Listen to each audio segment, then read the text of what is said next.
জান্নাত, তোমাকে শুধু এতটুকু বলবো, যদি কখনো প্রয়োজন হয় আমাকে জানাবে। আমি যতটুকু পারি সাহায্য করব। হুম, আচ্ছা ভাইয়া, আমি তাহলে যাচ্ছি। সোহান রুমে আছে। আচ্ছা, যাও। জান্নাত কথা বলা শেষ করে ঘরে ঢুকে দরজাটা আটকে ওয়াশরুমে ঢুকলো। এদিকে পর্দার আড়াল থেকে জান্নাত আর জাকিরের সমস্ত কথা শুনে নিল সোহান। আজকের কথাগুলো একদম বুকে এসে বেঁধেছে।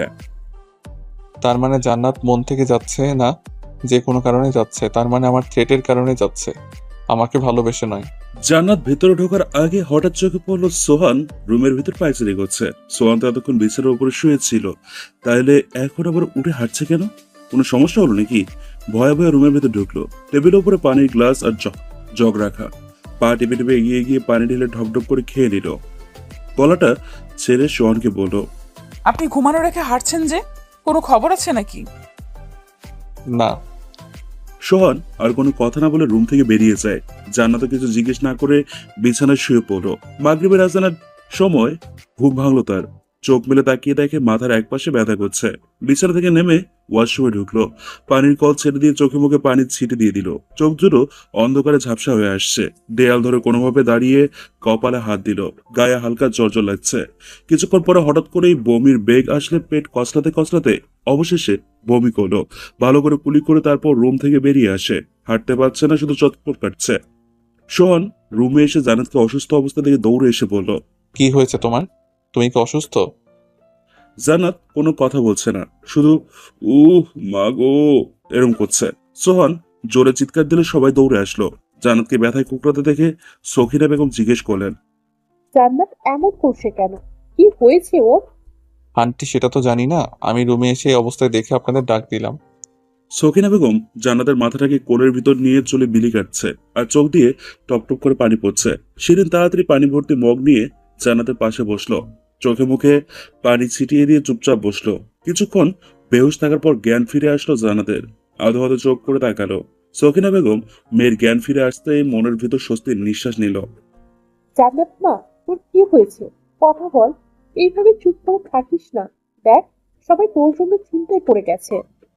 অপলকভাবে মায়ের দিকে এক পলক তাকিয়ে সমস্ত রুমের দিকে চোখ বুলিয়ে শোয়া ছেড়ে ওঠার চেষ্টা করলে সোহান রাগান্বিত হয়ে বলল, জান্নাত, একদম উঠবে না, শুয়ে থাকো। এখন কেমন লাগছে তোমার? তুমি ঠিক আছো তো? জান্নাত কাঁপা কাঁপা গলায় বলল, হ্যাঁ ঠিক আছি। তাছাড়া আপনার এত অস্থির হওয়া লাগবে না। মানে কি জান্নাত? মানে কিছু না, আমার শরীরটা ভালো লাগছে না, আমার মাথাটা ঘুরছে। সখিনা বেগম সবাইকে বলল, তোমরা সবাই বাহিরে চলো, মেয়েটা বিশ্রাম নেই। কালকে আবার জার্নি করতে হবে। সবাই চলে গেলে সোহান জান্নাতকে বিছানার উপর শুতে বললে রেগে উঠল জান্নাত। তখন বললাম না, আমার চিন্তা আপনার করা লাগবে না। আপনি আপনার মতো করে থাকেন, আর আমাকে দয়া করে পদে পদে হয়রানি করবেন না। জান্নাতের কথা শুনে সোহান যতটা না চিন্তিত ততটাই অবাক হয়। জান্নাত কিছুটা আবোল তাবোল বলা শুরু করেছে, তাই কথা না বাড়ি চেয়ারের সাথে হেলান দিয়ে শুয়ে পড়ল। জান্নাত আধো চোখে চোখ মেলে তাকায়। অনেকক্ষণ টেনে চোখ দুটো আবারও বন্ধ করে ফেলে।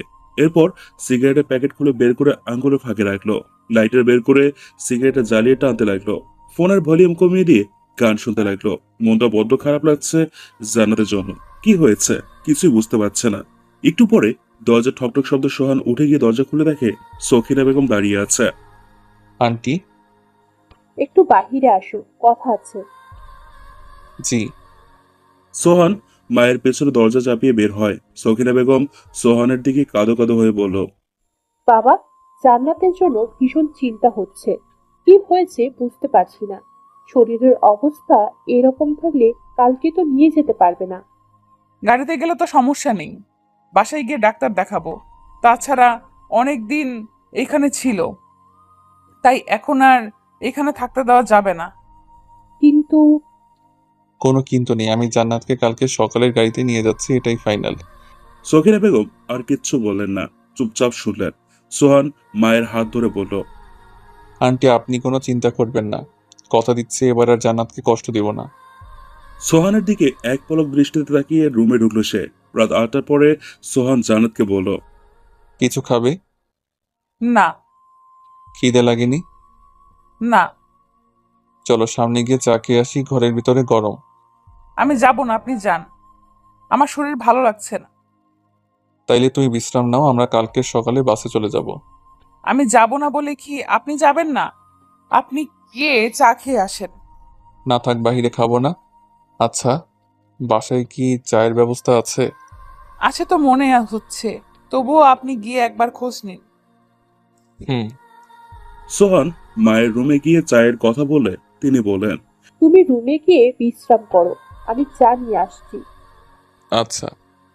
একটু পরেই সখিনা বেগম চায়ের মগ হাতে রুমে আসলো। জান্নাত ততক্ষণে ওপাশ ফিরে শুয়ে আছে। চায়ের মগটা এগিয়ে দিয়ে বলল। নাও, গরম গরম চা খাও। জান্নাত মায়ের গলার আওয়াজ শুনে শোয়া থেকে চা খেতে উঠল। চায়ের মগটা হাতে নিয়ে চুমুক দিল। সখিনা বেগম চা দিয়ে চলে যেতে নিলে জান্নাত তার মাকে বলল, মা বাবা কোথায়? কালকে তো আমি চলে যাচ্ছি, তাই বাবার সাথে দেখা করাটা জরুরি। এখন তুই বিশ্রাম নে, তাছাড়া তোর বাবার শরীরটা ভালো না। রাত 12টার সময় জান্নাতের ঘুম ভাঙলো। চোখ খোলার পরে দেখে আবারও মাথা ব্যথা করছে। উঠে বসার মতো শক্তি নেই তার। কোনো রকমে উঠে বসলো। রুমের চারদিকে চোখ বুলায়। কাউকে দেখতে না পেয়ে একা একাই ওয়াশরুমে ঢুকলো। মাথাটা এখনো চটকট কাটছে। খানিক বাদে পুরো দমে বমি করতে লাগলো। বমি করতে করতে গলাটা আটকে যাচ্ছিল। চিৎকার করছে কিন্তু গলা দিয়ে আওয়াজ বেরোচ্ছে না। মনে হচ্ছে গলাটার জন্য কেউ চেপে রেখেছে। বাম হাত দিয়ে কোনোভাবে পানির কলটা ছেড়ে কুলি করে দরজার ঠেলা দিয়ে রুমে ঢোকার জন্য পা বাড়াতে যাবেই তখনই মাথাটা আবারও চক্কর কাটে। জান্নাত পড়ে যেতে নিলে সোহান এসে সামনে নিল। জান্নাতকে কোলে নিয়ে বিছানায় শুয়ে দিয়ে বলল, তোমাকে কতবার বলেছি একা একা কোথাও যাবে না, তবুও গেছে। কিছু হয়ে গেলে তোমাকে কোথায় পেতাম? জানো কতটা টেনশন লাগছে। দেখুন, বেশি ন্যাকামো করবেন না, ভালো লাগছে না। জান্নাত, তুমি এমন করছো কেন? আমি তো আমার ভুলের জন্য অনুতপ্ত। জান্নাত কথা না বাড়িয়ে অন্য পাশে শুয়ে পড়ল। ফজরের নামাজের পরে জান্নাতের বাবা জান্নাতের রুমে এসে দরজায় কড়া নাড়ল। সোহানের ঘুম ভেঙে গেলে সে উঠে দরজাটা খুলে দিল। আঙ্কেল, আপনি এত সকালে? হ্যাঁ বাবা, মেয়েটা কেমন আছে দেখতে এলাম। রাতে শরীরটা বড্ড খারাপ থাকায় আসতে পারিনি। তোমরা কি আজকে চলে যাবে? মেয়েটার যে শরীর ভালো না। হ্যাঁ আঙ্কেল, আজকেই যাব। আপনি কোনো চিন্তা করবেন না। আমি বাড়ি গিয়ে বড় ডাক্তার দেখাবো। তেলের জিনিস অতিরিক্ত খাওয়াতে শরীরটা মনে হয় খারাপ হয়ে গেছে, পেটে বদ হজম হয়েছে। জান্নাত তো তেলের জিনিস যতটা পারে ইগনোর করে, তবুও বমি হচ্ছে। বাকিটা কিন্তু স্বাভাবিক লক্ষণ নয়। তুমি একটু ভেবেচিন্তে অগ্রসর হও। হ্যাঁ আঙ্কেল। আচ্ছা আঙ্কেল, দাঁড়িয়ে কেন? ভেতরে আসেন, আমি জান্নাতকে ডেকে দিচ্ছি। জান্নাতকে ডাক দিলে সে ঘুম থেকে উঠল। বাবাকে দেখে কেঁদে দিল সে। বাবা, তুমি আমাকে দেখতে এসেছো? এত দেরি করে আসলে যে? কালকে যদি মরে যেতাম তাইলেই তো আজকে 2 দিন হয়ে যেত।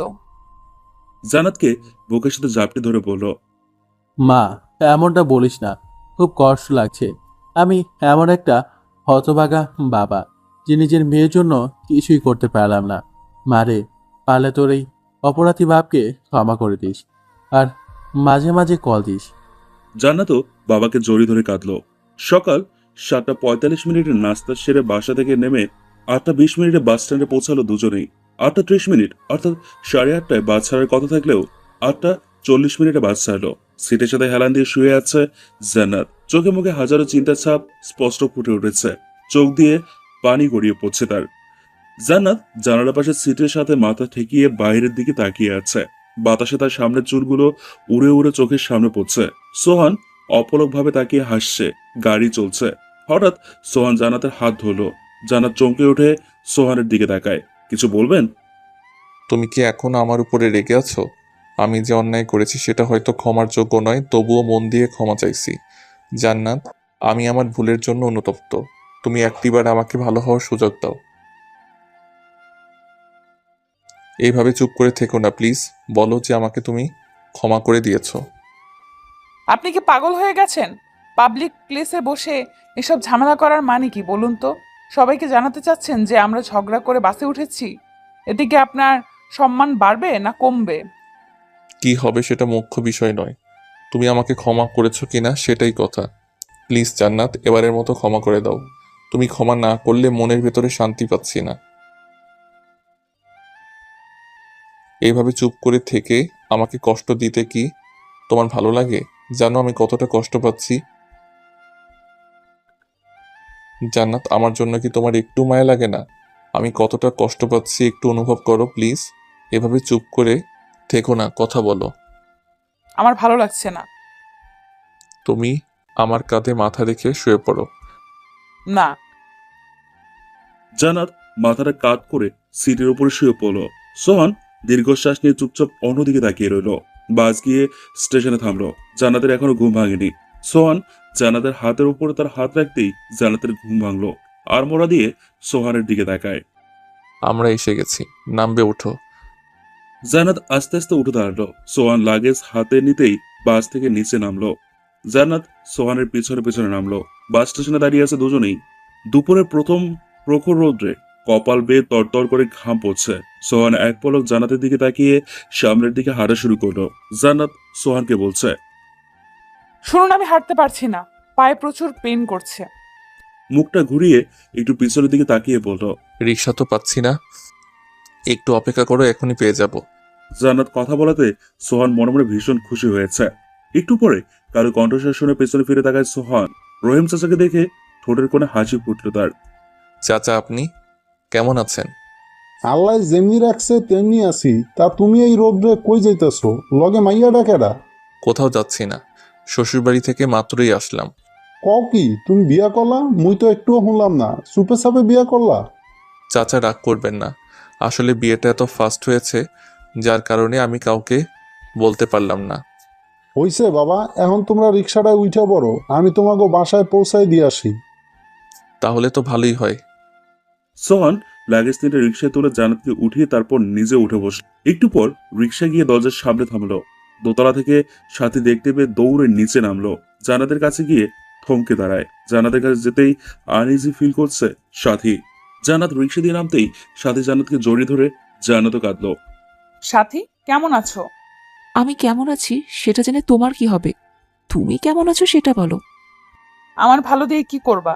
আমাকে তো বেশ করে রেখে গেছে। আজকে কাছে পেয়ে জিজ্ঞেস করছো আমি কেমন আছি? তাহলে শোনো, আমি ভালো আছি। এইভাবে বলছো কেন? আমার শুনে ভীষণ খারাপ লাগছে। সত্যি খারাপ লাগছে ভাবি। তুমি জানো তোমার কারণে মা কতটা চিন্তিত ছিল। তোমাকে মা আমার চেয়েও বেশি ভালোবাসতো। আর তুমি তার কথাটাও একটা বারও ভাবলে না। তুমি চলে যাওয়ার পর থেকে মা ঠিকমতো খাওয়া দাওয়াও করছে না, শুকিয়ে কাঠ হয়ে গেছে। তুমি কি ভেবেছো তোমাকে ছেড়ে ভাইয়াও ভালো আছে? একদম না ভাবে। তুমি যাওয়ার পরে ভাইয়া পাগলের মতো ছটফট করেছে, কিন্তু অসুস্থতার জন্য সে তোমার কাছে যেতে পারেনি। জান্নাত মুখটা পিছনে ঘুরিয়ে সোহানকে দেখতে না পেয়ে অবাক হয়ে যায়। জান্নাতকে বলে, আমাকে কি এখানে দাঁড় করিয়ে রাখবা নাকি ভেতরে আসতে বলবা? শরীরটা খুব খারাপ লাগছে। সরি ভাবি, ভেতরে এসো। দরজা আটকে দিয়ে রুমে ঢুকলাম। সম্পূর্ণ রুমটা তার পছন্দের ফার্নিচার, ওয়ালম্যাট, দেয়ালের দুপাশে বাচ্চাদের ছবি টানানো। জান্নাত দেখছে আর অবাক হচ্ছে। ভাবি, আমি কি চায়ের ব্যবস্থা করছি, তুমি ততক্ষণে বিশ্রাম নাও। চা নয়, কফি দিও। বর্তমানে চায়ের থেকে কফিটা ভালো লাগে। ও হ্যাঁ, শুভ আপু গতকালকে সকালে এসেছে। একটু আগে তার একটা বান্ধবী কল দিয়েছে, তাই সেখানে দেখা করতে গেছে। দুলাভাই ছুটি পায়নি, তবুও আপু মায়ের অবস্থা দেখে চলে এসেছে। এটাই তো ভালোবাসার বহিঃপ্রকাশ। সাথীর কথা জান্নাত ভালো করে শুনল। এইবারে সবাই ভীষণ আন্তরিক, শুধুমাত্র একজন বাদে। যাকে ঘিরে সারা জীবন সংসার করতে হবে, সে ঠিক না থাকলে সেখানে সংসার করা যায় না। মানুষের প্রতি ঘৃণা জন্ম হয়ে গেছে। দরজায় কলিং বেল বাজতে সাথী গিয়ে দরজাটা খুলে দিল। শুভ আপু ভিতরে আসলো। সাথী, জান্নাত কি এসেছে? হ্যাঁ আপু, একটু আগে এসেছে। ঠিক আছে। শুভ গিয়ে মায়ের দরজার কাছে দাঁড়ায়। মা নামাজ পড়ছে। অনেকক্ষণ মায়ের রুমের সামনে অপেক্ষা করছে শুভ। নামাজ পড়া শেষ হলে সালাম ফিরে শুভকে দেখে জায়নামাজ তুলে তসবিহ হাতে নিয়ে বিছানার উপরে বসলো। কিরে শুভ, তুই কখন আসলি? জান্নাত কি এসেছে? এই তো আসলাম, এসেই তোমার কাছে এলাম। মা, আমার কাছে জান্নাতের আশাটা স্বাভাবিক লাগছে না। আমার কাছেও তাই মনে হচ্ছে। হয়তো সোয়ানের চাপে পড়ে আসতে বাধ্য হয়েছে, কিন্তু এভাবে জোর করে তো সংসার করা যায় না। জান্নাতের সাথে এ ব্যাপারে খোলাখুলি আলোচনা করতে হবে। আলোচনা করতে তো সমস্যা না, কিন্তু সমস্যা হচ্ছে সোহান।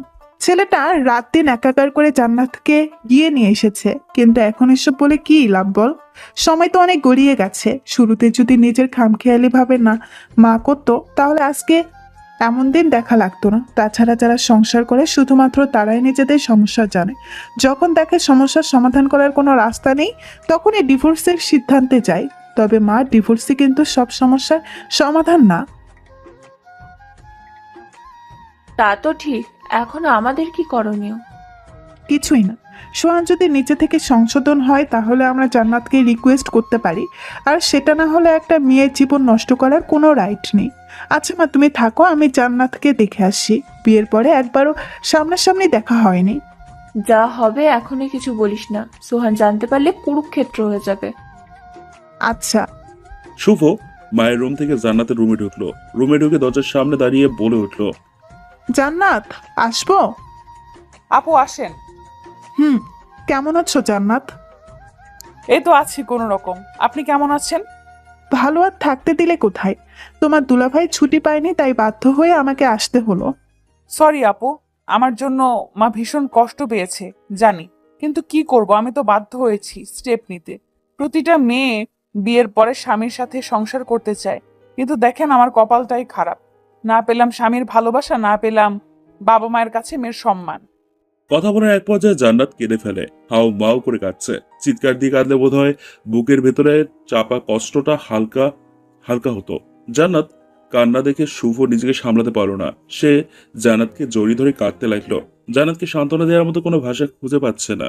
নিজের ভাইয়ের এত বড় অন্যায়টা মেনে নিতে রীতিমতো হিমশিম খাচ্ছে সে। একটা মেয়ে হয়ে কিভাবে এমন সিচুয়েশন আরেকটা মেয়েকে সান্ত্বনা দেবে ভেবেই অস্থির হয়ে যায় শুভ। জান্নাত মাথা নিচু করে কেঁদে যাচ্ছে। এই কান্না যেন থামার নয়। শুভ জান্নাতকে থামানোর জন্য এবার মরিয়া হয়ে ওঠে, কারণ সোহান যদি এ পরিস্থিতি দেখে তবে খুব ঝামেলা করবে। তাছাড়া শুভ কোনো ঝামেলা চায় না। যত তাড়াতাড়ি পারে সবকিছু স্বাভাবিক করাটাই মুখ্য উদ্দেশ্য। সাথে এসে দরজার সামনে এসে খক খক করে কাশি দিয়ে গলাটা ছেড়ে নিল। ভিতরে আসবো? শুভ আর জান্নাত পিছনে ফিরে তাকায়। সাদিকে দেখে শুভ বলল, তুই কি আমার নাটক কি আবার নাটক শুরু করলি? তুই কি আমার নাটক শুরু করলি কবে থেকে? এখানে কি পরপুরুষ আছে যে পারমিশন নিয়ে ঢুকতে হবে? তোর ঘর, তুই যেখানে মন চাই সেখানে ঢুকবি। সাথী ঠোঁট চেপে ধরে হাসলো। কোনোভাবে হাসি আটকে বলল, আপু, তুমিও খুব মজা করো। তোমাকে কে বললো যেটা আমার ঘর? মেয়ের ঘর তো একটাই, আর সেটা হয় বিয়ের পর। স্বামীর ঘরই মেয়েদের ঘর। বাবা, তুই তো দেখছি বড় হয়ে গেছিস, সবকিছু গুছিয়ে বলতে পারিস। তোকে দেখলে কেউ বুঝবে না যে তুই এতটা আপু, কি সব বলছো তুমি? আমার ভীষণ লজ্জা লাগছে। সাথে তুই এখন এই রুমে গিয়ে বিশ্রাম নে, আমার জান্নাতের সাথে জরুরি কথা আছে। কি জরুরি কথা আপু? আমি কি শুনতে পারি? না সাথী, ছোট মানুষদের বড়দের কথা না শোনাই শ্রেয়। তাই বলছি, লক্ষ্মী বোন আমার, চলে যা। তুমি আমাকে ছোট বলছো কেন? আমি কি ছোট নাকি? ছোট হলে তো ফিডার খেতাম। তাছাড়া ভাবিও তো ছোট, তাহলে সে শুনলে কোনো সমস্যা নেই কেন? ওফ সাথী, এত কথা বলিস কেন? তাছাড়া আমি কি সোহানকে ডেকে আনবো? না না, আমি নিজেই যাচ্ছি। সাথী ঠোঁটের কোনো মুচকি হাসি এনে রুম থেকে চলে গেল। সাথী চলে যাওয়ার কিছুক্ষণ পরেই শুভ চলে যাওয়ার জন্য উঠতে নিলে জান্নাত দৌড়ে ওয়াশরুমে ঢুকে করতে লাগলো। শুভ জান্নাতের পেছনে ঢুকলো, দেখলো জান্নাত বেসিনের উপরে হাত রেখে বমি করতে লাগছে। তাই দেখে শুভ জান্নাতের পিঠ ডলতে লাগলো। অনেকক্ষণ পরেই জান্নাত স্বস্তির নিঃশ্বাস নিল। শুভ জান্নাতকে বলল, হঠাৎ করে তোমার বমি আসলো কেন? গ্যাস্ট্রিক বাড়লো নাকি? জানি না আপু। এরকম কি আরো হয়েছে? জি। ডাক্তার দেখিয়েছো? না। কেন? এসব নিয়ে কি কেউ অবহেলা করে? আমি গতকাল থেকেই বমি করেছি, তবুও আপনার ভাই আজকে আমাকে জোর জবরদস্তি করে নিয়ে এসেছে। আমিও জানতাম এমনই কিছু একটা হয়েছে। তুমি চিন্তাও করো না, আমি ডাক্তারকে বলে রাখছি কালকে সকালে তোমাকে নিয়ে তার চেম্বারে দেখাবো। লাগবে না আপু। লাগবে না বললেই শুনছে কে? কথা বলতে বলতে জান্নাতকে ওয়াশরুম থেকে নিয়ে বিছানার উপরে রাখলো। জান্নাত, তুমি বিশ্রাম করো, আমি মায়ের সাথে কথা বলে সিরিয়াল দিচ্ছি, যাতে কালকে কোনো সমস্যা না হয়। ঠিক আছে। রাত 12:05। রুমের লাইট বন্ধ করে বিছানায় শুয়ে আছে জান্নাত। মোবাইলের লাইটের আলোয় ভিতরে এসে টেবিলের উপরে রাখা জগ থেকে এক গ্লাস পানি ঢেলে ডকডক করে খেয়ে নিল সোয়ান। অনেকক্ষণ রুমের ভিতর পায়চারি করছে সে। হঠাৎ দরজায় ঠকঠক আওয়াজ হলে সোয়ান কিছু জিজ্ঞেস না করে দরজা খুলল। শুভকে দেখে অনেকটা বিস্মিত হলো। আপু তুমি? হ্যাঁ। জান্নাত কি ঘুমিয়ে পড়েছে? জানি না আপু, কোনো দরকারি কথা আছে? জান্নাতের শরীর নাকি ভালো না, তাই একটু আগে খুব কষ্টে সিরিয়াল দিলাম। কালকে সিরিয়াল আগে থেকেই বুকিং করা ছিল, শুধুমাত্র পরিচিত বলে সুবিধাটা পেলাম। পরিচিত হলে যা হয়। আপু, জান্নাতের কি হয়েছে? বেশি অসুস্থ? আমাকে জানালে না কেন? তোকে কি জানাবো? আসার পর থেকে তোর তো কোনো পাত্তাই নেই। তাছাড়া তুই তো জানিস গতকাল থেকে জান্নাত অসুস্থ, বমি করছে, তবুও তুই জোর করে আজকেই জার্নি করালি। শোন, সব বিয়েটা কোনো ছেলে খেলা নয় যে ইচ্ছে হলে খেলবি, না হলে ভেঙে ফেলবি।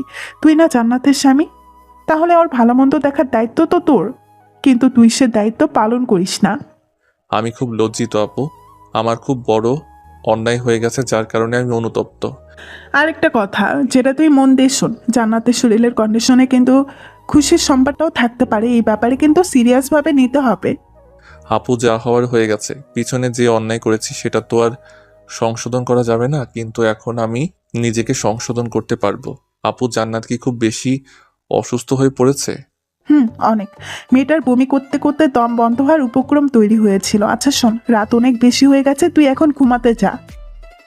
ঠিক আছে আপু। সোহান রুমের দরজাটা আটকে তারপর বিছানার উদ্দেশ্যে রওনা দিল, কিন্তু পা কোনোভাবেই যাচ্ছে না। তবুও টেনে টেনে এগিয়ে গেল।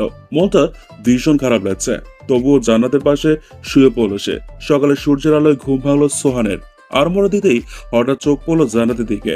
কি নিষ্পাপ চেহারা, দেখলেই ভীষণ কষ্ট লাগে। আচমকাই সোহানের ফোনটা বেজে ওঠে। ফোনের স্ক্রিনের দিকে তাকিয়ে অন্য নম্বর থেকে কিছুটা সংকোচ প্রকাশ করে কলটা রিসিভ করে। আসসালামু আলাইকুম, কে বলছেন? ওয়ালাইকুম সালাম। আপনি কি সোহান?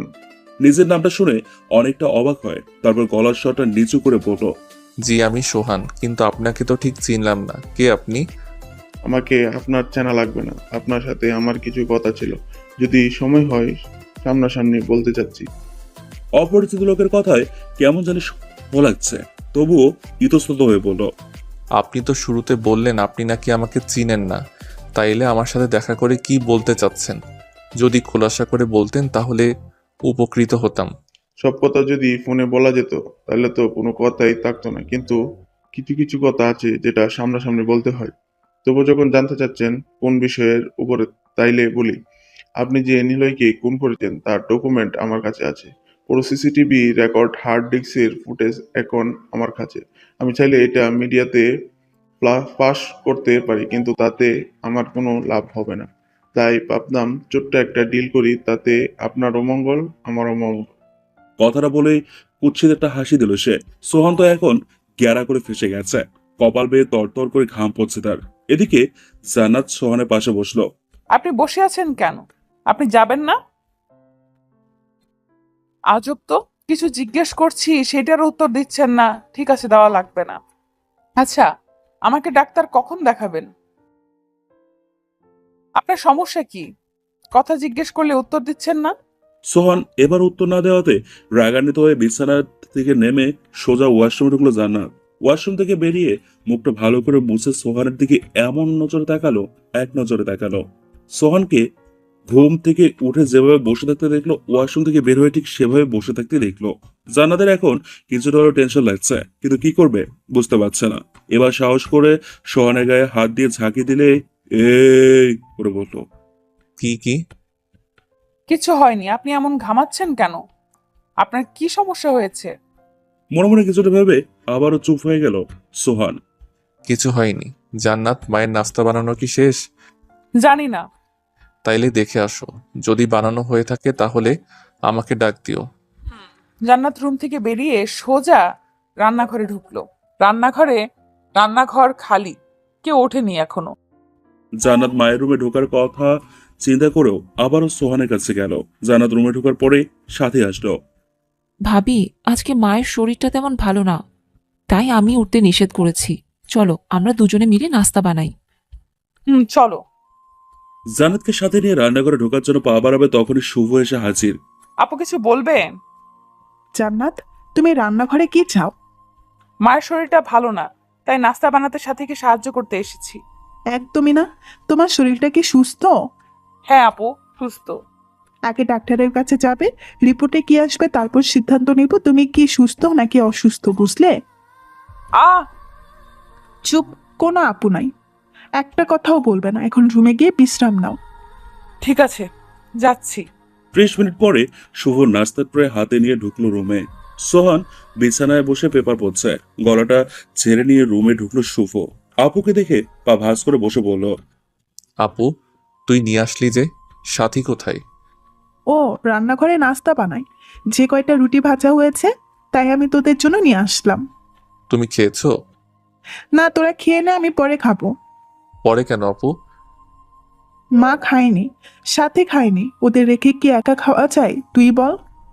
তা ঠিক। আচ্ছা আপু, তুমি পরে খেয়ে নিও। আরেকটা কথা, তুই জান্নাতকে নিয়ে ডাক্তারের কাছে কখন যাবি? বিকালে। সকালে নিলে হয় না? ম্যানেজার স্যার কল করেছেন আজকে ব্যাংকে, যাওয়া লাগবে। যাকে ক্যাশের দায়িত্ব দিয়েছিলাম তার জরুরি কাজ পড়েছে, তাই সে ছুটিতে চলে গেছে। ও আচ্ছা, শোন তাহলে, নাস্তা করে ডাক্তারের সাথে কথা বলে নিস। আমার মন বলছে নিশ্চয়ই খুশির সংবাদ আসতে চলেছে। শুভ আপুর কথা শুনে জান্নাত হা হয়ে তাকিয়ে রইল। কি বলবে বুঝতে পারছে না। সে কি ভাবছে এটা ভাবতে লজ্জায় লাল হয়ে যায় জান্নাত। সোহান নাস্তা সেরে বেরিয়ে গেল। জান্নাতকে খাটের সাথে শুয়ে দিয়ে শুভ চলে গেল।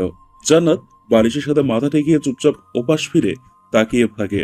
বুকের ভেতরে চাপা কষ্টটা মাঝে মাঝে কান্না হয়ে ঝরে পড়ে। কেউ দেখার আগে সে পানি দুহাত দিয়ে মুছে নিয়ে স্বাভাবিক হওয়ার আপ্রাণ চেষ্টা করে। জান্নাত বুঝতে পারলো তার জীবনটা শেষ হয়ে গেছে। সোহানকে যতই আপন করার চেষ্টা করুক না কেন, মনটা কখনো সাড়া দিচ্ছে না। দীর্ঘশ্বাস নিয়ে চোখ বন্ধ করলো জান্নাত। বিকেল 5টায় সোহান এসে রুমে ঢুকলো। জান্নাতের দিকে তাকায়। জান্নাত এখনো ঘুমোচ্ছে। সোহানের উপস্থিতি টের পেয়ে জান্নাত চোখ মেলে তাকায়। উঠতে যাবে তখন অনুভব করলো শরীরটা বড্ড খারাপ লাগছে। মাথাটা ঝিমঝিম করছে। খুব কষ্ট করে শোয়া থেকে উঠলো। সোহান জান্নাতের দিকে তাকিয়ে বলল, সন্ধ্যার পরে ডাক্তার এসে দেখে যাবে, আমাদের কষ্ট করে তার কাছে যাওয়া লাগবে না। ও তোমার শরীর এখন কেমন? আলহামদুলিল্লাহ। বমি ভাবটা কি আছে আর মাথা ব্যথা? এতক্ষণ একটু কম ছিল, কিন্তু এখন বেশি খারাপ লাগছে। কথা বলার সময় সোহানের ফোনটা বাজলো। পকেট থেকে ফোনটা হাতে নিতেই হাত থরথর করে কাঁপছে। এই নাম্বারটা যেটা দিয়ে তখন কলেজ ছিল। নাম্বারটা দেখে সোহানের কপাল বেয়ে তরতর করে ঘাম পড়ছে। বুকের ভেতরটা হাহাকার করে উঠছে। অনেকক্ষণ বিষয়টা লক্ষ্য করে জান্নাত এবার মুখ খুলল। হয়েছে, আপনার কি শরীর খারাপ? এভাবে ঘামছেন কেন? তাছাড়া কল আসার আগ পর্যন্ত তো ঠিক ছিলেন, হঠাৎ করে কার নাম্বার দেখে এইভাবে আটকে উঠলেন? আপনি উত্তর দিচ্ছেন না কেন? তার কলটাও রিসিভ করছেন না? কোনো সমস্যা হয়েছে দেখুন।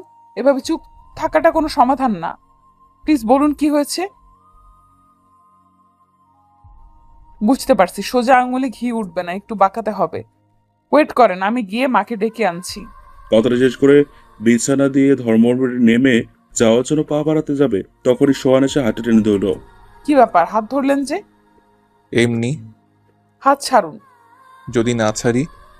তাহলে আমি চেঁচাবো। চেঁচাও। মা। বলে একবার ডাক দেওয়ার সাথে সাথেই সোহানের বাম হাত দিয়ে জান্নাতের মুখ চেপে ধরল। এবার চেঁচাও, যত ইচ্ছা চেঁচাও। জান্নাতের চোখ বড় হয়ে গেল। কথা তো বলতে পারছে না, তাই মনের ভিতরে সংকোচ চলছে। একটু পর সোহান জান্নাতের মুখ ছেড়ে দিলে জান্নাত উয়া থু থু করে মুখটা ঘষতে লাগলো। কি হয়েছে, তোমার বমি আসছে? আসো, আমি তোমাকে ওয়াশরুমে নিয়ে যাই। প্রায় 5 মিনিট ওয়াক থু ইয়াক থু করে যাচ্ছে জান্নাত। এবার অনেকটা বিরক্ত বোধ করলো সোহান।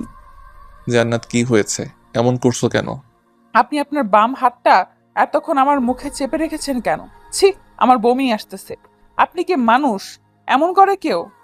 জান্নাতের কথা সোহান অনেকটা লজ্জা পেল, আবার মনে মনে ভীষণ রাগও হলো। রাগে ফুসতে ফুসতে এক ধমক দিয়ে বলল, চুপ। এমনভাবে বলছো মনে হচ্ছে কি যেন পাপ করে ফেলেছি। না না, শুধু পাপ নয়, মহাপাপ। তোমরা মেয়েরা খুব নোংরা, তার চেয়ে আমি পরিষ্কার আছি। ইস, তামাশা শুরু করেছে একদম। নিজের দোষ খোঁজ করো, কাজে লাগবে। এমনিতে অসুস্থ, সেদিকে একটু নজর দাও। আর হ্যাঁ, কিছুক্ষণ পরে ডাক্তার চলে আসবে, তাই তুমি নিজে থেকে প্রস্তুতি নাও।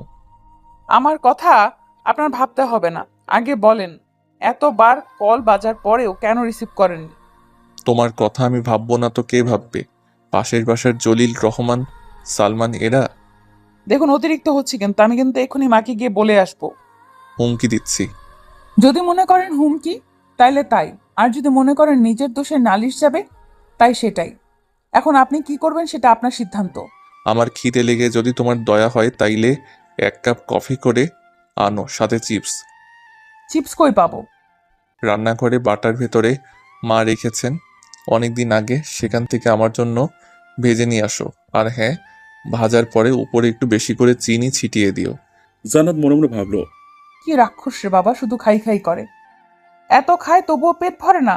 আচ্ছা ঠিক আছে, জান্নাত রান্না করে ঢোকার আগে শুভ আপু জান্নাতকে বলল, রান্নাঘরের সামনে কি বলছেন? আর রিপোর্টে না জানা পর্যন্ত কোনো কাজ করবা না? তবুও এখানে আবার কি? মানে আপু বুঝলাম না।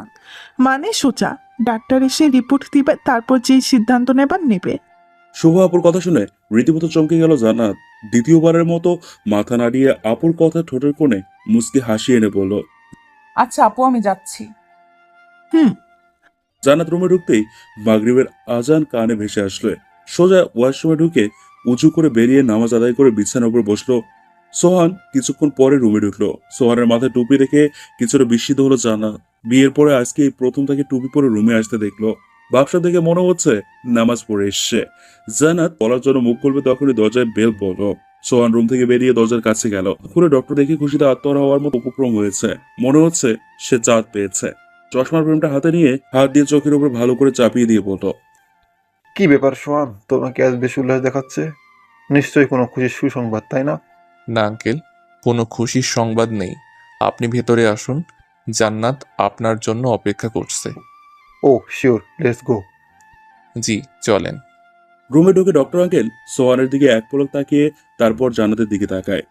আঙ্কেল চলেন। জি।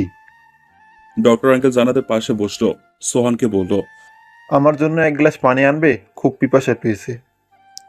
আপনি এখানে বসেন, আমি যাব আর আসবো। সোহান চলে গেলে ডক্টর আঙ্কেল জান্নাতকে ভালো করে পরীক্ষা করে শিওর হলো। তারপর ঠোঁট জোড়ায় মুচকি হাসি দিল। সোহান আঙ্কেলের সামনে পানির গ্লাসটা এগিয়ে দিয়ে বলল, পানিটা খেয়ে নিন। শুধু পানি খেলে কি হবে মিস্টার সোহান, মিষ্টি কই? আমি কিন্তু যে সেই মিষ্টি খাবো না। আমার কিন্তু রসমালাই আর দই চাই, সেটা বগুড়ার দই আর হকের রসমালাই।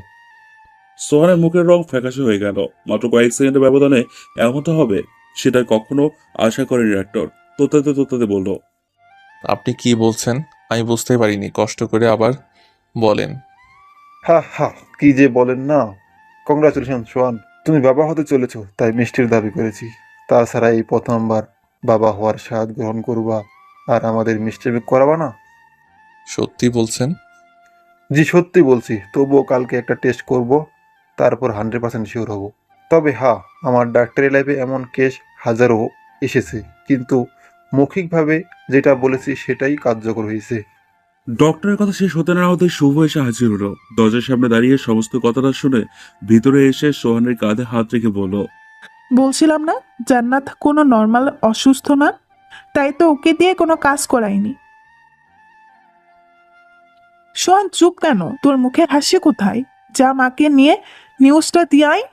সোহান জান্নাতের দিকে তাকিয়ে হতভম্ব হয়ে রুম থেকে বেরিয়ে যায়। এদিকে জান্নাত টেনশনে মুখটা কালো মেঘে ছেয়ে গেছে। সোহানের পা কেন জানি চলছে না।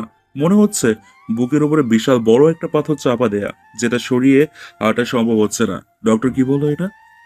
আমার তো বিশ্বাস করতে কষ্ট হচ্ছে। জান্নাত প্রেগনেন্ট হলো কিভাবে? যতদিন আমাদের ভেতরে কিছু হয়েছিল সব সময় প্রোটেকশন ইউজ করেছি, কিন্তু এমনটা কিভাবে সম্ভব? এটা সত্যি আমার খুব ইচ্ছে বাবা হওয়ার, কিন্তু এমনটা না যে শোনার পরে নিজেকে বোঝানোটা কঠিন হয়ে দাঁড়াবে। জান্নাতের পেটে কি আমার সন্তান নাকি অন্য কারো? না না, এমনটা ভাবাও পাপ। জানি না, তবে কেন জানি বিশ্বাস করতে পারছি না। সোহান এক পা করে সামনের দিকে হাঁটছে। আচমকাই সাথে সাথে ধাক্কা খেলো। আরে ভাইয়া, তোমার চোখ কোথায়? তাছাড়া তুমি এখানে কি চাও? ভাবি না অসুস্থ, যাও তার সেবা করো। আমি কারো সেবা করতে পারবো না, তুই গিয়ে দেখে আয়। আর শোন, মা কি রুমে? মা রুমে। তখন তো দেখলাম নামাজ পড়ে, এখন শেষ হয়েছে কিনা জানি না। আচ্ছা ঠিক আছে। সোহান মায়ের রুমের সামনে দাঁড়িয়ে দাঁড়িয়ে মায়ের বের হওয়ার অপেক্ষা করছে, কিন্তু মা বের হচ্ছে না। দরজাটা একটু ফাঁকা করে দেখলো মা সবাই মতো সালাম ফিরিয়ে তার দিকে তাকায়। সোহানকে দেখে অনেকক্ষণ তাকিয়ে থেকে বলল, কি রে সোহান, কিছু বলবি? জান্নাতের শরীরের অবস্থা কেমন? দীর্ঘশ্বাস নিয়ে বলল, জান্নাত ভালোই আছে। ও এখন কোথায়? রুমে। ডাক্তার কি বললো? তুমি নিজে গিয়ে জেনে এসো। তুই বললে তো এখন আর যাওয়া লাগবে না। তুমি নিজে গিয়ে জেনে আসো, আমি বলতে পারবো না। সোহানের কথা শুনে আগামাথা না বুঝে জায়নামাজ ভাঁজ করে বিছানার উপর রেখে রুম থেকে বেরিয়ে জান্নাতের কাছে গেল। জান্নাতের রুমে ঢুকে দেখে শুভ আর সাথে ঘিরে রেখেছে জান্নাতকে। তিনি সবার মুখের দিকে তাকিয়ে আস্তে আস্তে জান্নাতের পাশে বসলো। কাঁধে হাত দিতেই জান্নাত মাকে জড়িয়ে ধরে কাঁদতে লাগলো। আচমকাই জান্নাতের এমন কান্না কিছুতেই বুঝতে পারছে না। কি বলবে সে বিষয়ে কোনো টপিক খুঁজে পাচ্ছে না। জান্নাতের মাথায় হাত বুলিয়ে চুলগুলো টানতে লাগলো। জান্নাত, কি হয়েছে? আমাকে বল। ডাক্তার কি বলে গেল? বিছানার পাশে বসে শুভ বলে উঠল। ডাক্তার আঙ্কেল যখন নিউজটা বললো বিশ্বাস করবে না মা, সোহানের চেহারার রং পুরোপুরি পরিবর্তন হয়ে গেল। এদিকে জান্নাত তো কেন জানি বিষয়টা মানতে পারছে না। আচ্ছা শোন, তুই আর সাথে একটু বাইরে যা, আমি জান্নাতের সাথে কিছু কথা বলবো। ঠিক আছে মা, আমরা চাচ্ছি। সাথে আমার সাথে আয়, আমরা ফ্রিজ খুলে আইসক্রিম খাই। ভাই তো আর মিষ্টি খাওয়াবে না, তাই কি আর করার, মিষ্টির বদলে আইসক্রিম খেয়ে মনটাকে সান্ত্বনা দিব। সোহানের মা রাগী লোকে শুভর দিকে তাকিয়ে বলল। ভাই মিষ্টি না আনছে তাতে কি, বোন তো আছে, সে আনলেই তো হয়।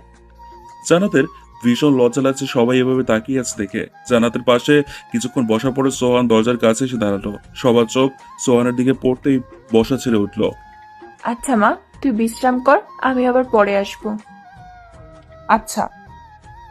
সবাই চলে গেলে সোহান বিছানার কাছে এসে জান্নাতকে বলল। জান্নাত, কথা বলছো না কেন? সোহান অনেকটা রাগান্বিত হয়ে গলায় ভার এনে বলল। তুমি শুধু একটা কথা বলো, তোমার পেটে যদি বাচ্চা থেকেই থাকে তাইলে কি এই বাচ্চাটার বাবা আমি? হ্যাঁ অথবা না উত্তর দাও। আপনার কি মনে হয় আমি যদি প্রেগনেন্ট হয়েও থাকি তাহলে কি এই বাচ্চার বাপ অন্য কেউ? ছি, আপনি আমার নোংরা বিষয়ে ভাববেন সেটা আমি ভাবতেও পারিনি। তবে কি জানেন, আমি ভেবেছিলাম আপনি হয়তোবা পরিবর্তন হয়েছেন, কিন্তু এখন বুঝতে পারছি আমার ধারণা ভুল ছিল। মানুষ যে এতটা নোংরা মেন্টালিটির হয় জানতাম না। সত্যি আপনাকে যত দেখছি ততই মুগ্ধ হচ্ছি। শোনেন, আমরা গরিব হতে পারি কিন্তু চরিত্র একদম খাঁটি। যদি তাই না হতো আপনাকে ডিভোর্স দিয়ে আমি জাকির ভাইকে বিয়ে করতাম। আপনার ডিভোর্স দেওয়ার অনেক কারণ ছিল আমার কাছে, সেটা তো আপনি নিশ্চয়ই জানেন। জান্নাতের কথাগুলো ছুরির মতো গিয়ে বিঁধল সোহানের বুকে। জান্নাতের এমন কঠিন এবং উপযুক্ত জবাবে সোহান মর্মাহত। এই ভাষা নেই, কোনো ভাষা নেই জান্নাতের প্রত্যুত্তর দেয়ার। সোহান মাথাটা নিচু করে অনেকক্ষণ পাথরের ন্যায় স্থির হয়ে থাকলো। অনেকক্ষণ এভাবে থাকার পর জান্নাতের দিকে মুখ তুলে তাকিয়ে বলল। আজ তুমি যতগুলো কথা বলেছ তার পুরোটাই সত্যি। আমি তোমার সাথে ভীষণ অন্যায় করেছি, যার কোনো ক্ষমা নেই। তবুও আমি আমার ভুলের জন্য আবারও ক্ষমা চাচ্ছি। আসলে আমি তোমাকে হার্ট করার জন্য কথাগুলো বলিনি। তোমার সাথে যতবার মিলন হয়েছে প্রতিবার প্রোটেকশন নিয়েই হয়েছি, সেটা তুমি নিজেও জানতে। এখন আমার প্রশ্নটা তোমাকে কষ্ট দেওয়ার জন্য নয়, শুধুমাত্র জানার জন্য ছিল। তুমি সেটাকে দোষ ধরেছ। আমি কেন সব পুরুষ মানুষই এটা নিয়ে প্রশ্ন তুলবে? আমি তোকে খারাপ ভেবে কথাটা বলিনি। আমার সব মনে আছে, আপনি হয়তো ভুলে গেছেন। আমি যখন চলে গেছিলাম তার কিছুদিন আগে আপনি আমাকে জোর করেই বিনা প্রোটেকশনে ব্যবহার করেছেন। তার ফলশ্রুতিতে আমি এখন প্রেগনেন্ট। জানেন, ডাক্তার যখন বলল আমি প্রেগনেন্ট তখন ইচ্ছা করছিল সুইসাইড করি। আপনার জন্মের সন্তান আমার একদমই কাম্য ছিল না। স্বামী স্ত্রীর মতের উপরে নির্ভর করে তারা কখন বেবি কনসেপ্ট করবে, তখন না করবে, আর এটা তারা বিয়ের পরেই পরিকল্পনা করে রাখে। কিন্তু আমার ক্ষেত্রে এগুলো কিছুই ছিল না। প্রতিটি মেয়ের নিজস্ব একটা স্বপ্ন থাকে, বিয়ের পরে স্বামীকে নিয়ে অনেক প্ল্যান থাকে, কিন্তু আমার কিছুই হলো না। সত্যি আমি একটা অভাগী। কথায় তো আছে, অভাগী যেখানে যায় তার সব রাস্তা আপনা আপনি বন্ধ হয়ে যায়। জান্নাত প্লিজ, আমাকে ভুল বোঝো না। আমি স্বীকার করছি তোমার পেটের সন্তান আমার। হাসালেন আমাকে মিস্টার সোহান, হাসালেন আমাকে মিস্টার সোহান। আপনি স্বীকার করেন আর নাই বা করেন, তাতে আমার কিছুই আসে যায় না। আমি যদি সত্যি প্রেগনেন্ট হয়ে থাকি তাহলে এই সন্তান আমি অ্যাবর্শন করিয়ে ফেলবো। আমি কারো সন্তানকে আমার পেটে ঠাঁই দিতে পারবো না।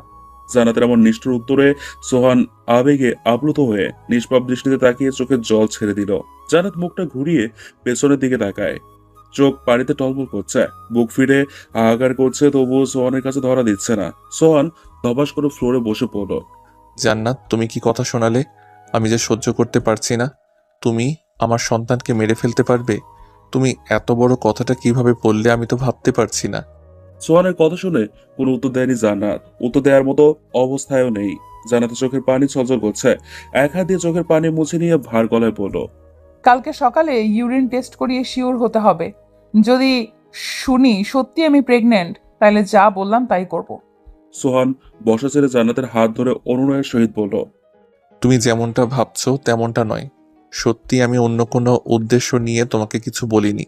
আমি তো শুধুমাত্র। কথাটা শেষ হওয়ার আগেই জান্নাত গর্জে উঠে চেঁচাতে লাগলো। মিস্টার সোহান, আপনি কি আমাকে বোকা ভাবছেন? আপনি কি ভাবছেন সেটা আমি ভালো করেই জানি। আমাকে ওসব বলে কোনো লাভ নেই, সব কিছুর একটা লিমিট আছে। আপনি প্লিজ আমাকে স্পর্শ করবেন না। কি বলছো এসব? আমি তোমার স্বামী, আমাকে এমন কথা বলতে কষ্ট হচ্ছে না? তুমি কি আদৌ জানতে, নাকি অন্য কেউ? আমার জান্নাত তো এমন কথা কখনো বলে না। হাজারো কষ্ট দিয়েছি, সবটা মুখ বুজে সহ্য করেছে। তখন আমি অন্যায় করেছি, সেটা আমি উপলব্ধি করতে পারছি। জীবনে কারো কাছে মাথা নত করিনি, কিন্তু তোমার কাছে করেছি। কেন জানো? কারণ সত্যি আমি তোমাকে ভালোবেসে ফেলেছি। সারা জীবন আমার পাশে তোমাকেই চাই। জান্নাত, আমাকে তুমি ফিরিয়ে দিও না। বড্ড ভালোবাসি তোমায়। তুমি ছাড়া আমার অস্তিত্ব নেই। রাগান্বিত হয়ে সোহানা হাত ছাড়িয়ে বিছানা থেকে ধরপড় করে নেমে হাঁটা শুরু করলে সোহান পেছন থেকে ডাক দিল।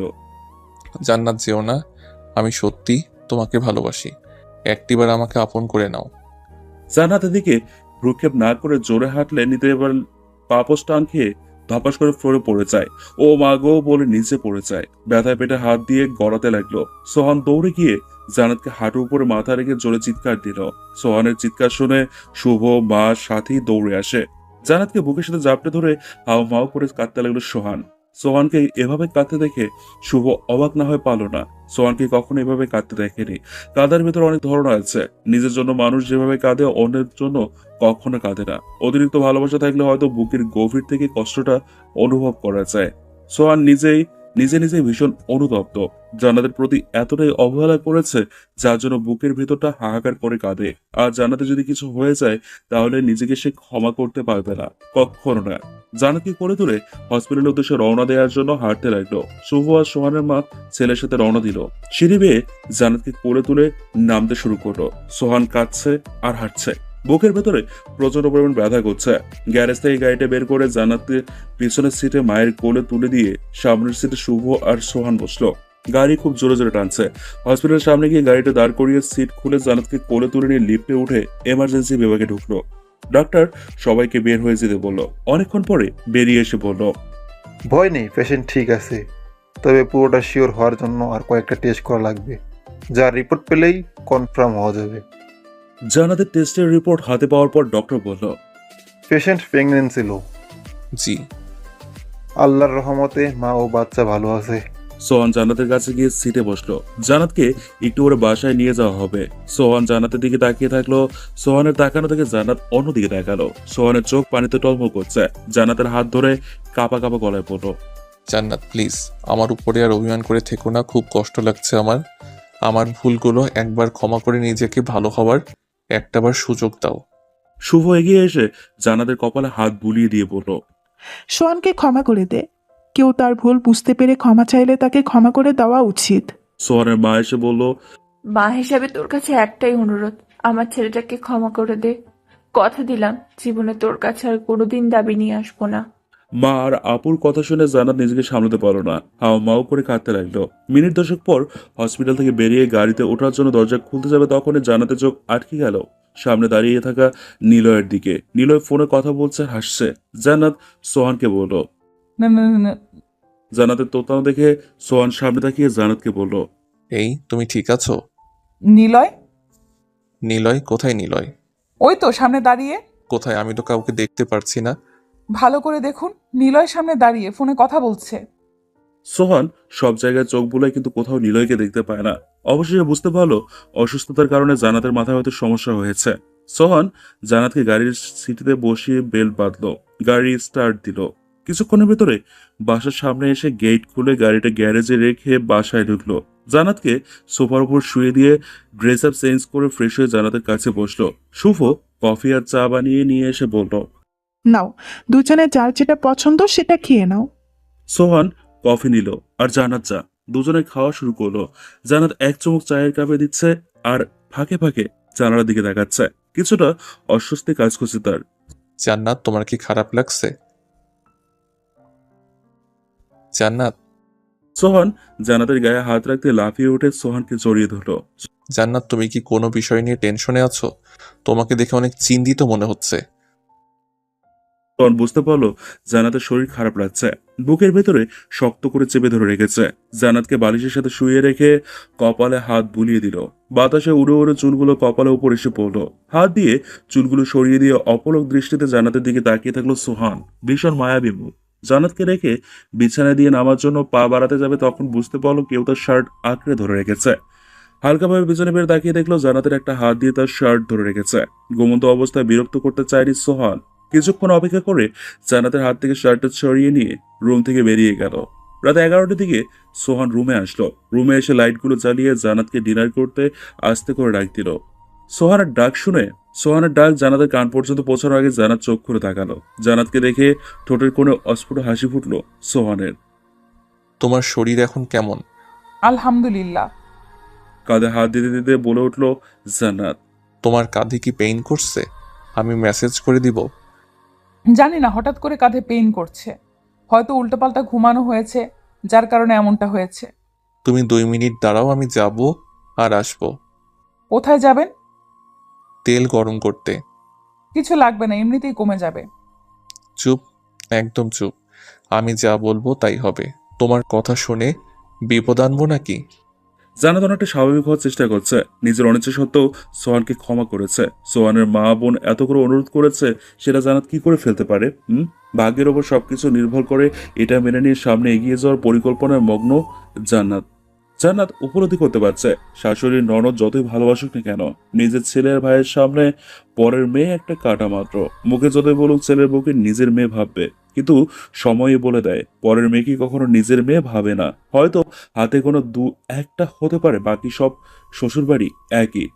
জান্নাত একদম গভীর থেকে কথাগুলো উপলব্ধি করছে। তবুও একদিক থেকে শাশুড়ির ননদের এটা ভেবে সম্মান করছে তারা শুধুমাত্র সোহানকে ক্ষমা করতে বলেছে, এছাড়া সব দিক থেকে তারা পুরোপুরি সাপোর্ট দিয়েছে। এটা তো অস্বাভাবিক কিছু নয়, কারণ সন্তান যতই খারাপ কাজ করুক না কেন, কোনো বাবা মা বোনদের কাছে সেটা সামান্য বিষয়। সেটা হোক আপনার বেলায় বা অন্যের বেলায়। কথা তো আছেই, রসুনের গোড়ায় কিন্তু এক জায়গায়। সোহান জান্নাতের কাঁধে আলতো করে ম্যাসাজ করে দিচ্ছে। জান্নাত, এই জান্নাত। সোহানের কথা শুনে কল্পনার রাজ্য থেকে বেরিয়ে এসে বলল, জি। এখন কেমন লাগছে? হাতটা সরিয়ে নিন তো, অনুভব করে বলছি। সোহান হাত সরিয়ে দিয়ে জান্নাতের মুখের দিকে তাকিয়ে আছে। জান্নাত, খুব টেনশনে আছি। তোমার ব্যথা কি কমছে? আগে থেকে অনেকটা ভালো লাগছে, তবে ব্যথা এমনই হয়, যখন ডাক্তার থাকে তখন রোগ খুঁজে পাওয়া যায় না। মানে? ধরুন আপনার মোবাইলের টর্চে সমস্যা হয়েছে, আপনি মোবাইলটা দোকানে নিয়ে গেলেন এবং মেকানিককে সমস্যা বলছেন, কিন্তু আশ্চর্য মেকানিকের হাতে গিয়ে ফোনটা দিব্যি কাজ করছে, কোনো সমস্যা নেই। আপনি ফোনটা নিয়ে চলে আসলেন, আসার সময় মেকানিকের মজুরি বাবদ 200 টাকা দিয়ে এলেন, তাছাড়া আসা যাওয়ার গাড়ি ভাড়া সহ প্রায় 300 টাকা গেছে। বাসায় এসে মনের খুশিতে সোফার উপরে শুয়ে পায়ের উপর পা তুলে ফোনটা ধরলেন, ওয়াইফাই লাইনে কানেক্ট করলেন এবং মেসেঞ্জারে মেসেজ আসলো, বান্ধবীর মেসেজ। এটা দেখে তো আপনার ঠোঁটের কোণে হাসি ফুটলো, কারণ বউ এখন বেভোরে ঘুমাচ্ছে। এই ফাঁকে বান্ধবীর সাথে কিছুক্ষণ টাঙ্কি মারা যাক ভেবে মেসেজ টাইপিং করতে গিয়ে লিখলেন, আই মিস ইউ। টাচে না কাজ করার কারণে লাভ ইউ। বাহ, এটা দেখে তো বান্ধবী মহা খুশি। ফিরতি রিপ্লাই আসলো, আই লাভ ইউ টু যা। আচমকায় পেছনে তাকিয়ে দেখেন বউর আগে কটমট করে তাকিয়ে আছে, এখনই কাঁচা গিলে খাবে। মোবাইলটা হাত থেকে ফ্লোরে পড়ে টর্চটা ফেটে গেল। বলেই হা হা করে হাসলো জান্নাত। এবার বলেন কেমন লাগলো কাহিনীটা? যদি এমন হতো তাইলে কেমন হতো? মুখটা ভেঙচি কেটে বলল, যদি ফোনে এমন টাচে সমস্যা হতো তাইলে ফোনটাকে ডাস্টবিনে ছুঁড়ে ফেলে দিতাম আর নতুন একটা আইফোন কিনতাম। বলেই দাঁতগুলো বের করে হাসলো। হঠাৎ ঘড়ির দিকে চোখ পড়লো সোহানের, দেখলো 1:45 বাজে। জান্নাত, কয়টা বাজে দেখছো? খাওয়া লাগবে না? ওষুধ আছে, সেটা কি ভুলে গেছো? আমিও আজকে তোমার গল্পের ভিতরে ডুবেছিলাম। অনেকদিন পরে স্বস্তির নিঃশ্বাস ফেললাম। দুজনের রাতে ডিনার সেরে শুয়ে পড়লো। সকালবেলা শুভ ডাকে দুজনের ঘুম ভাঙলো। সোহান আড়মোড়া দিয়ে জান্নাতকে জাপটে ধরে কাঁধ থেকে চুলগুলো সরিয়ে দিয়ে আলতো করে চুমু খেলো। জান্নাত মুখ লুকিয়ে মুচকি হেসে বলল, সকালবেলা কি শুরু করলেন? কি শুরু করব? বউকে একটু আদর করলাম। জান্নাত, তুমি তো পড়াশোনাটা ঠিক মতো করবে কেমন? আমি চাই তুমি নিজে শিক্ষিত হও, কারণ একটা সন্তানের জন্য একজন শিক্ষিত মা খুব জরুরি। তোমাকে দিয়ে চাকরি করার তোমাকে দিয়ে চাকরি করাবো না ঠিক আছে, তবুও তুমি শিক্ষিত হবে এটাই চাই। তাইলে আজ থেকে মন দিয়ে পড়াশোনা করবে, কেমন? মাথা নাড়িয়ে হ্যাঁ সূচক সম্বোধন করলো জান্নাত। সোহান বিছানা দিয়ে নেমে ফ্রেশ হয়ে নাস্তার টেবিলে গেল। জান্নাত যায়নি বলে সবাই জিজ্ঞেস করলো, জান্নাত কোথায়? সকালে ওষুধ নেই, খাবে কখন? নিয়ম মেনে না চললে তো বাচ্চার সমস্যা হবে। এমনিতেই মেয়েটা এতটা উইক যা বলার মতো না। জান্নাত কথা বলার মাঝে এসে পড়ল। এই তো আমি এসে পড়েছি। শুভ আপু জান্নাতকে দেখে হাসলো। এই তো জান্নাত এসে পড়েছে। নাস্তার টেবিলে বসে সবাই নাস্তা খাচ্ছে, তখনই দরজায় বেল পড়লো। সোহান চেয়ার ছেড়ে উঠে দরজাটা খুলে দিয়ে অবাক হলো। আন্টি আপনি? সোহাকে জড়িয়ে ধরলে কাঁদতে শুরু করলো নিলয়ের মা জাহানারা বেগম। বাবা, তুমি জানো আমার ছেলে নিলয় আর বেঁচে নেই? হ্যাঁ আন্টি জানি। প্রথমে সবাই মনে করেছিল নিলয়কে কেউ খুন করেছে। কালকে রাতে নিলয়ের রুম পরিষ্কার করতে গিয়ে বিছানার নিচে একটা চিঠি দেখতে পেলাম। কৌতূহলবশত চিঠিটা খুলে পুরোটা পড়ে বিস্মিত হলাম। নিলয় চিঠিতে স্পষ্টভাবে উল্লেখ করেছে, আমার মৃত্যুর জন্য আমি নিজেই দায়ী। অনেক ডিপ্রেশনে পড়ে আত্মহত্যা করার সিদ্ধান্ত নিয়েছি। জীবনে অনেক চাওয়া পাওয়া পূর্ণ হলেও শেষ চাওয়াটা সোহানের কারণে পূর্ণ হয়নি। সোহান এখন সুখে আছে, কিন্তু আমার সুখ কপালে ছিল না বলেই আজ আমি এত বড় সিদ্ধান্ত নিয়েছি। একদম শেষ লাইনে লেখা ছিল, মা আমাকে তুমি ক্ষমা করে দিও, জানি একদিন তোমার হাতে এই চিঠিটা থাকবে আর তখন তুমি কাঁদবে, কিন্তু বিশ্বাস করো মা, তখন আমি অনেক দূরে থাকবো, যেখান থেকে কেউ আর ফেরত আসতে পারবে না। তুমি সোহানের মাঝে আমাকে খুঁজে নিও। কথাটা বলতে বলতে কান্নায় ভেঙে পড়লো জাহানারা বেগম। সোহানকে নিজেকে সামলাতে না পেরে জাহানারা বেগমকে জড়িয়ে ধরলো। মা এক ছেলে নেই তো কি হয়েছে, আরেক ছেলে তো আছে। শুভ এসে বলল, আন্টি আমাকে কি আপনার পর মনে হয়? আমরা থাকতে আপনার এত চিন্তা করা লাগবে না। ছেলের সাথে সাথে আরো 3 মেয়ে পেলাম। জানাতার সাথে এগিয়ে আসলো। সাথী বলল, আন্টি, আপু ঠিকই বলেছেন, আজ থেকে আমরা আপনার সন্তান। জানাতে সে একাকি বসে আছে আর মনে। হঠাৎ রুমে সোহান আসলো। জানাতের পাশে বসে কাঁধে হাত দিতেই লাফিয়ে উঠে চিৎকার দিল সে। সোহান তো পুরোই অবাক, কোনো কিছু জিজ্ঞেস না করে পাশে শুয়ে পড়লো। 6 মাস পর। যতদিন যাচ্ছে ততই জানাতের মানসিক সমস্যা বৃদ্ধি পাচ্ছে। ঘুমের ভিতর চিৎকার দিয়ে লাফিয়ে ওঠা, একা একা উচ্চস্বরে হাসা, একা একা কথা বলা, এটা ওর প্রতিদিনের রুটিন হয়ে দাঁড়িয়েছে।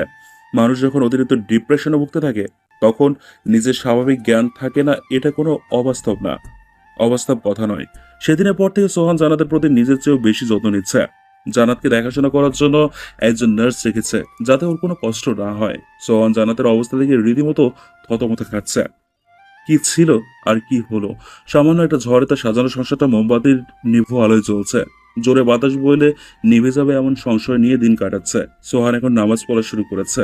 যতবার জায়নামাজে নামাজ আদায় করছে ততবারই আল্লাহর কাছে কান্নাকাটি করে নিজের করা ভুলের জন্য ক্ষমা চাচ্ছে, আর শুধু একটাই ফরিয়াদ করছে।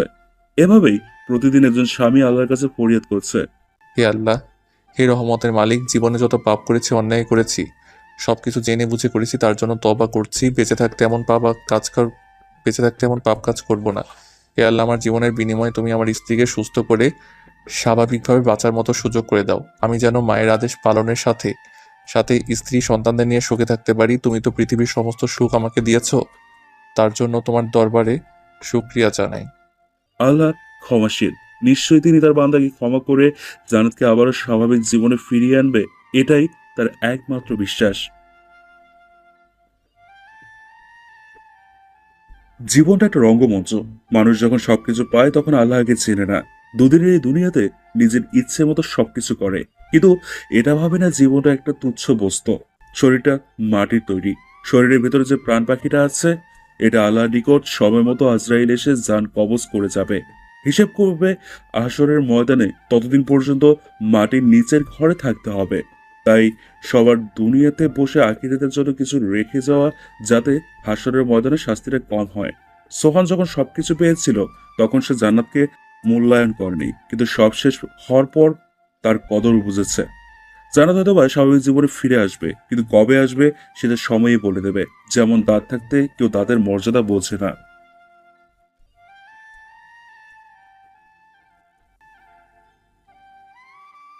কেমন হতো? মুখটা ভেঙচি কেটে বলল, যদি ফোনে এমন টাচে সমস্যা হতো তাইলে ফোনটাকে ডাস্টবিনে ছুঁড়ে ফেলে দিতাম আর নতুন একটা আইফোন কিনতাম। বলেই দাঁতগুলো বের করে হাসলো। হঠাৎ ঘড়ির দিকে চোখ পড়লো সোহানের। দেখলো 1:45 বাজে। জান্নাত, কয়টা বাজে দেখছো? খাওয়া লাগবে না? ওষুধ আছে সেটা কি ভুলে গেছো? আমিও আজকে তোমার গল্পের ভিতরে ডুবেছিলাম। অনেকদিন পরে স্বস্তির নিঃশ্বাস ফেললাম। দুজনে রাতে ডিনার সেরে শুয়ে পড়ল। সকালবেলা শুভর ডাকে দুজনের ঘুম ভাঙলো। সোহান আড়মোড়া দিয়ে জান্নাতকে জাপটে ধরে কাঁধ থেকে চুলগুলো সরিয়ে দিয়ে আলতো করে চুমু খেলো। জান্নাত মুখ লুকিয়ে মুচকি হেসে বলল, সকালবেলা কি শুরু করলেন?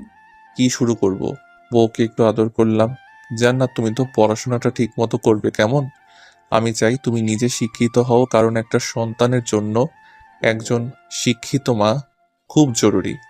তোমাকে দিয়ে চাকরি করাবো না, ঠিক আছে, তবুও তুমি শিক্ষিত হবে, এটাই চাই। তাইলে আজ থেকে মন দিয়ে পড়াশোনা করবে কেমন? মাথা নাড়িয়ে হ্যাঁ সূচক সম্বোধন করলো জান্নাত।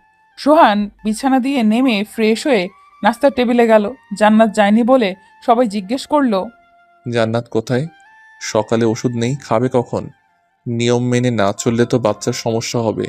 এমনিতেই মেয়েটা এতটা উইক যা বলার মতো না। জান্নাত কথা বলার মাঝে এসে বলল। এই তো আমি এসে পড়েছি। শুভ আপু জান্নাতকে দেখে হাসলো। এই তো জান্নাত এসে পড়েছে। নাস্তার টেবিলে বসে সবাই নাস্তা খাচ্ছে। তখনই দরজা বেল পড়লো। সোহান চেয়ার ছেড়ে উঠে দরজাটা খুলে দিয়ে অবাক হলো। আন্টি আপনি? সোহাকে জড়িয়ে ধরলে কাঁদতে শুরু করলো নিলয়ের মা জাহানারা বেগম। বাবা, তুমি জানো আমার ছেলে নিলয় আর বেঁচে নেই?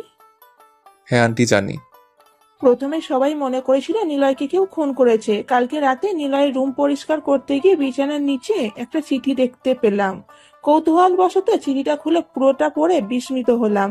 নিলয় চিঠিতে স্পষ্টভাবে উল্লেখ করেছে, আমার মৃত্যুর জন্য আমি নিজেই দায়ী। অনেক ডিপ্রেশনে পড়ে আত্মহত্যা করার সিদ্ধান্ত নিয়েছি। জীবনে অনেক চাওয়া পাওয়া পূর্ণ হলেও শেষ চাওয়াটা সোহানের কারণে পূর্ণ হয়নি। সোহান এখন সুখে আছে, কিন্তু আমার সুখ কপালে ছিল না বলেই আজ আমি এত বড় সিদ্ধান্ত নিয়েছি। একদম শেষ লাইনে লেখা ছিল, মা আমাকে তুমি ক্ষমা করে দিও, জানি একদিন তোমার হাতে এই চিঠিটা থাকবে আর তখন তুমি কাঁদবে, কিন্তু বিশ্বাস করো মা, তখন আমি অনেক দূরে থাকবো, যেখান থেকে কেউ আর ফেরত আসতে পারবে না। তুমি সোহানের মাঝে আমাকে খুঁজে নিও। কথাটা বলতে বলতে কান্নায় ভেঙে পড়লো জাহানারা বেগম। সোহানকে নিজেকে সামলাতে না পেরে জাহানারা বেগমকে জড়িয়ে ধরলো। মা, এক ছেলে নেই তো কি হয়েছে, আরেক ছেলে তো আছে।